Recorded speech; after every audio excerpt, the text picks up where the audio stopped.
বন্ধুরা, আজকের ভিডিওর বিষয় হচ্ছে রামনবমী।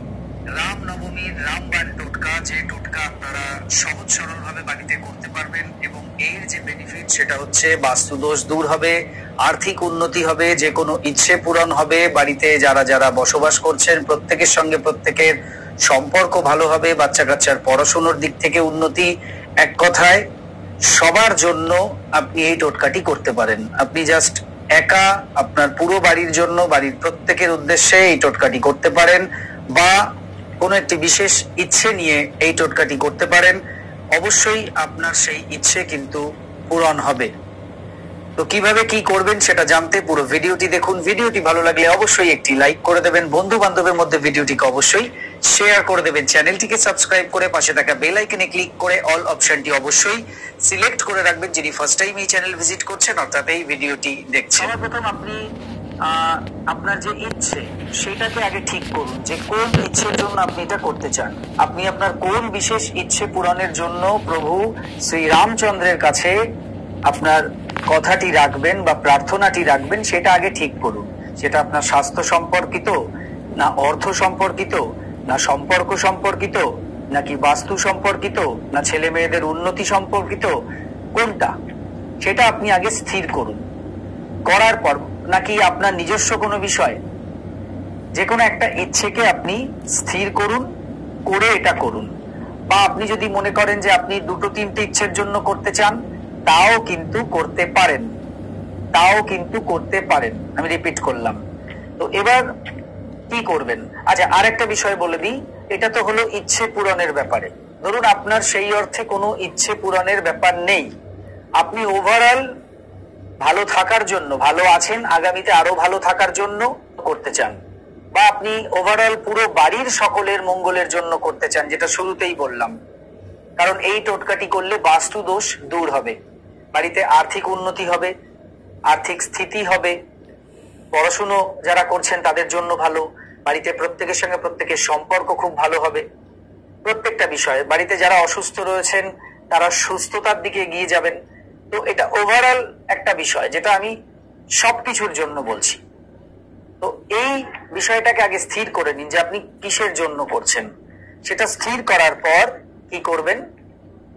এই রাম নবমীর দিন অর্থাৎ রবিবার 6ই এপ্রিল এই টোটকাটি রাত্রি 11:32 মধ্যে করবেন। দেখুন টাইমটা অনেকটাই আছে, আপনি অফিস থেকে এসে স্নান করে ফ্রেশ হয়ে কিন্তু অবশ্যই করতে পারেন, কোনো তাড়াহুড়োর ব্যাপার নেই।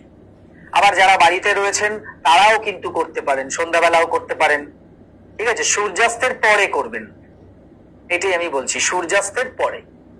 তো রাত্রিবেলায় করুন, সেটা সবচেয়ে ভালো হবে। তো কি করবেন? সবার প্রথম রামচন্দ্রের, বা ধরুন রামচন্দ্র রয়েছেন, তার সঙ্গে মাতা সীতা রয়েছেন, তার সঙ্গে পবনপুত্র হনুমানজি রয়েছেন। তো এরকম একটা ছবি নিয়ে নিন।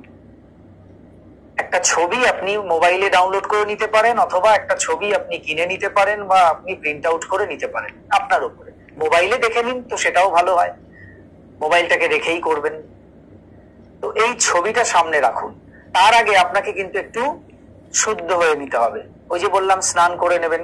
এখন গরমের সময় কোনো অসুবিধা নেই, রাত্রিবেলা আপনি নিশ্চয়ই অফিস থেকে এসে ডেইলি স্নান করেন, তো সেটাই করে নেবেন। করে নিয়ে একটা শুদ্ধ বস্ত্র পরবেন। আর যারা স্নান করতে পারবেন না তারা স্নান ছাড়াও করতে পারেন, গায়ে গঙ্গা জল ছিটা দিয়ে নিন, একটা শুদ্ধ বস্ত্র পরুন। আর হ্যাঁ, এই দিনটা কিন্তু নিরামিষ আহার গ্রহণ করতে হবে। বলে নিরামিষ আহার গ্রহণ করছেন, যারা স্নান করতে পারছেন তারা স্নান করবেন, যারা স্নান করতে পারছেন না তারা গঙ্গা জল ছিটিয়ে নেবেন। প্রত্যেকেই কাঁচা ধোয়া জামা কাপড় পরবেন, যাকে শুদ্ধ বস্ত্র বলছি। এরপর একটা রামচন্দ্রের যেরকম ছবির কথা বললাম সেরকম ছবি সামনে রেখে তার সামনে আপনি বসুন। সে চেয়ারে বসুন, আসনে বসুন, যেভাবে খুশি বসুন। ঠাকুর ঘরে গিয়ে এটা করতে পারেন, বেডরুমেও করতে পারেন, তবে বিছানার উপর বসে বসে করবেন না, ঠিক আছে? এইভাবে আপনি বসে কি করবেন? একটা মন্ত্র আমি লিখে দিচ্ছি, সেই মন্ত্রটা 108 বার বা 1008 বার এখানে জপ করতে হবে। এবং জপ করার শুরুতে ওই জায়গায় একটা ঘটিতে 1 ঘটি জল রাখতে হবে। 1 ঘটি জল, সেই জলের মধ্যে একটা তুলসী পাতা দিয়ে দেবেন, দিয়ে জলটা ওখানে রাখবেন, খোলাই রাখবেন। সেখানে বসে আপনি এই মন্ত্র জপ করবেন। আওয়াজ করেও করতে পারেন, মনে মনেও করতে পারেন। বসে আগে ডিপ ব্রিথ করুন।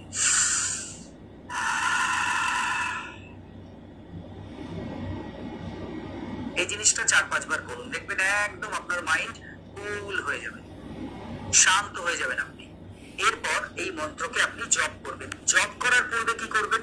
জপ করার পূর্বে আপনি কিছুক্ষণ ভাবুন যে প্রভু রামচন্দ্রের আশীর্বাদ আপনার এবং আপনার পুরো পরিবারের উপরে বর্ষিত হচ্ছে এবং আপনারা খুব ভালো আছেন।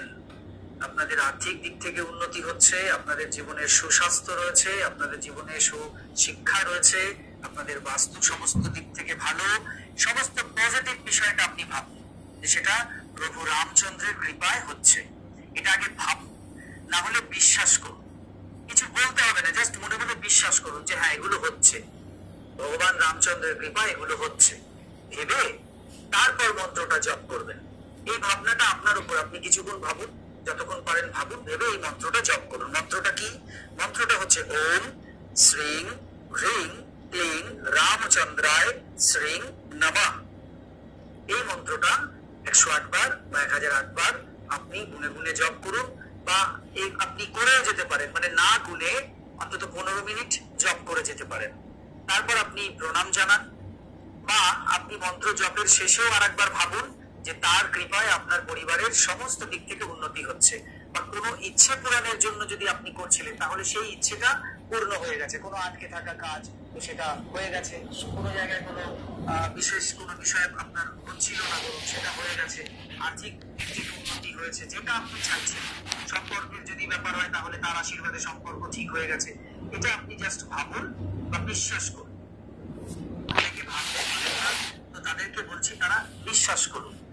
এটা করার পর ওই ঘটিটা হাতে নিন, বা হাতে, আর ডান হাত থেকে ওই ঘটি থেকে জল সারা বাড়িতে আপনি ছিটিয়ে দিন। ওই যে তুলসী পাতাটা রয়েছে, ওই তুলসী পাতাটা দিয়ে তুলে আপনি সারা জায়গায় ছিটিয়ে দিন। কেমন? বা এমনি হাতের মধ্যে জল নিয়ে সেই জলও সব জায়গায় ছিটিয়ে দিতে পারেন, সারা বাড়িতে ছিটিয়ে দিন। কেমন? এটা সারা বাড়িতে স্প্রিঙ্কল করুন। বাড়ি থেকে সমস্ত নেগেটিভিটি কিন্তু পালিয়ে যাবে, ওরা আর আপনার বাড়ির দিকে আসবে না। নিজেদের উপরেও ছেটাবেন, কারণ আমাদের মাথা থেকে কিন্তু অনেক নেগেটিভ এনার্জি তৈরি হয় এবং সেগুলো বাড়িতেই থাকে। বুঝতে পেরেছেন? সবসময় যে বাইরে থেকে নেগেটিভ এনার্জি এসে ঢুকছে তা নয়। নেগেটিভ এনার্জি কখনো আমরা নিজেরাও তৈরি করি, কখনো কেন অনেক সময় তৈরি করি। তো আমাদের উপরেও ছেটাটা দিতে হবে, আমাদের মাথার উপরেও ভালো করে ছিটিয়ে দেবেন। মানে নিজেই নিজেকে নিজের মাথায় ছিটিয়ে দিন, প্রত্যেকটা মানুষের উপরে ছিটিয়ে দিন, যাতে প্রত্যেকের উপর থেকে সমস্ত নেগেটিভিটি দূর হয়ে যায়। তারা আপনাদের বাড়ি থেকে, আপনাদের জীবন থেকে পালিয়ে যায়, দূর হয়ে যায়। তো এইভাবে ছিটিয়ে দিন। যদি জল থাকে তো সেটা পরবর্তী অন্যান্য দিনেও ছেটাতে পারেন। কেমন? এইভাবে এটাকে সব জায়গায় ছিটিয়ে দিন এবং যা যা বললাম সেগুলো করুন। দেখুন